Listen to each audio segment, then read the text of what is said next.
Assalamualaikum warahmatullahi wabarakatuh. Perkenalkan, nama saya Ahmad Faid Ihsan dari Prodi Pendidikan Informatika, NIM akhir dengan 06.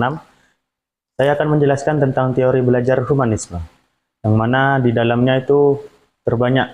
Di sini yang saya akan bahas yaitu dari pengertian hingga kesimpulan. Yang pertama yaitu pengertian. Makna humanisme dalam belajar itu melibatkan perasaan, pengalaman, dan semuanya itu tentang kemanusiaan, memanusiakan manusia. Tujuan utama humanisme yaitu membantu siswa menjadi lebih sadar diri, percaya diri, dan berkembang secara utuh. Yang nomor dua ada tokoh utama dan penjelasannya. Yang menurut Abraham Maslow, kebutuhan bertingkat manusia, yang mana manusia itu memiliki kebutuhan, yaitu dari makanan, dan juga hingga rasa aman. Dan juga hingga aktualisasi diri, yang mana murid di situ mendapatkan penghargaan diri, merasa dihargai. Ada juga kebutuhan dasar dan belajar. Jadi, jika semuanya itu terpenuhi, maka belajar itu akan menjadi efektif. Menurut Carl Rogers, di sini guru sebagai fasilitator, yang mana siswa menjadi pusat pembelajaran. Peran guru dan siswa di sini sama-sama mendukung. Gurunya sebagai fasilitator, siswanya menjadi pusat pembelajaran. Jika itu semua sudah terlengkapi, maka lingkungan belajar menjadi ideal. Siswanya itu akan merasa didukung, dihargai, dan juga bebas berekspresi. Menurut Arthur Combs, yaitu pengaruh pandangan diri. Cara siswa memandang dirinya sangat mempengaruhi proses belajar. Itu sangat bisa mempengaruhi, karena adanya humanisme di sini, semua itu diambil dari siswanya sendiri. Ada juga kepercayaan diri dan pembelajaran. Siswa yang merasa mampu akan lebih mudah belajar. Semua itu tergantung dari siswanya sendiri. Prinsip-prinsip humanisme, di sini ada siswa sebagai pusat pembelajaran. Ini semuanya berpusat di siswanya, bukan di guru. Jadi guru itu hanya sebagai fasilitator menurut tadi dari Arthur Combs. Di situ lingkungan belajar aman dan nyaman. Guru menciptakan lingkungan yang aman, nyaman, dan positif. Gurunya itu juga memang harus menciptakan lingkungannya itu agar menjadi belajar yang efektif. Kemudian kebebasan dan tanggung jawab. Siswa itu diberikan kebebasan dan juga tanggung jawab dalam belajarnya. Jadi guru memberikan materi ataupun sebuah apapun itu, dan mereka akan melakukannya sendiri dengan cara apapun, dan mereka harus berani bertanggung jawab dengan apa yang mereka peroleh. Perasaan dan emosi dalam belajar ini sangat menentukan keberhasilan belajar. Jika siswanya itu sangat beremosi, sangat memiliki semangat dalam belajarnya, maka itu yang menentukan hasil belajar dia. Proses pengembangan diri. Belajar untuk mengembangkan diri bukan hanya sekedar mengejar nilai. Dari situ sudah terlihat pembelajaran humanisme itu seperti apa. Jadi memanusiakan manusia. Kemudian inti prinsip humanisme yaitu siswanya harus merasa dihargai, aman, dan bebas berkembang.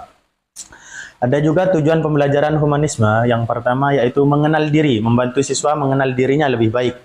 Dari dirinya dia, jadi dia lebih tahu, saya ini seperti apa, saya cara belajarnya itu seperti apa. Meningkatkan motivasi belajar dalam dirinya sendiri. Dia melihat, saya belajar seperti ini, kurangnya seperti ini. Jadi dari dia mendapatkan motivasi. Bagaimana saya bisa belajar seperti ini?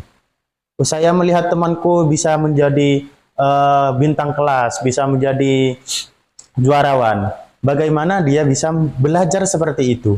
Dia akan mencari dan tanggung jawab dengan dirinya sendiri. Tanggung jawab siswa. Aktualisasi mencapai potensi terbaik dan aktualisasi diri siswa. Metode pembelajarannya di sini ada banyak. Ada diskusi, pengalaman, dan juga pembelajaran mandiri, dan juga jurnal refleksi manfaat metode. Di sini ada banyak, di sini sudah dijelaskan juga. Siswa mendapatkan mengungkapkan pendapat perasaan dan pengalaman dari pengalamannya siswa di situ. Ada juga yang belajar mandiri dengan cara dia belajarnya itu seperti apa. Kelebihannya di sini ada suasana belajar menjadi nyaman, motivasinya internal, peningkatan kreativitas dan empati pemahaman diri dari orang lain. Tidak menekan, membuat siswa merasa nyaman. Ada juga motivasi internal dari dalam dirinya sendiri. Peningkatan kreativitas dan empati di sini membuat keunggulan dalam humanisme. Cara belajarnya seperti itu. Dan juga memahami diri dan orang lain. Jadi kepada orang lain itu bagaimana bisa memahaminya, dan bagaimana dia itu bisa memahami kepada dirinya sendiri. Ini bagi kekurangan. Hambatannya itu ada sulit untuk pelajaran teknis, sulit diterapkan pada pelajaran yang sangat teknis. Jadi hanya pelajaran-pelajaran yang sesuai itu saja itu tidak bisa. Itu kekurangan dari humanisme. Kebutuhan guru juga terlatih. Ini gurunya juga harus terlatih untuk metode teori belajar humanisme. Memerlukan guru yang sabar, empatik, dan juga terlatih. Ada juga penilaian subjektif. Penilaian hasil belajar di sini distandarisasi karena fokus pada perkembangan diri, bukan dari nilai, dan tidak bisa disamakan antar murid ke murid yang lain. Kesimpulannya, jadi di dalam teori humanisme di sini, yaitu adalah memanusiakan manusia. Siswa adalah manusia dengan perasaan, kebutuhan, dan potensi unik, dan itu tidak sama seperti siswa-siswa yang lain. Faktor keberhasilan yaitu belajar efektif jika siswa merasa aman, dihargai, dan bebas, dan juga pertumbuhan manusiawi. Humanisme membantu siswa tumbuh menjadi manusia matang dan sadar diri. Oke, dari saya untuk teori humanisme di sini, teori pembelajaran metode humanisme di sini, saya akhiri. Assalamualaikum warahmatullahi wabarakatuh.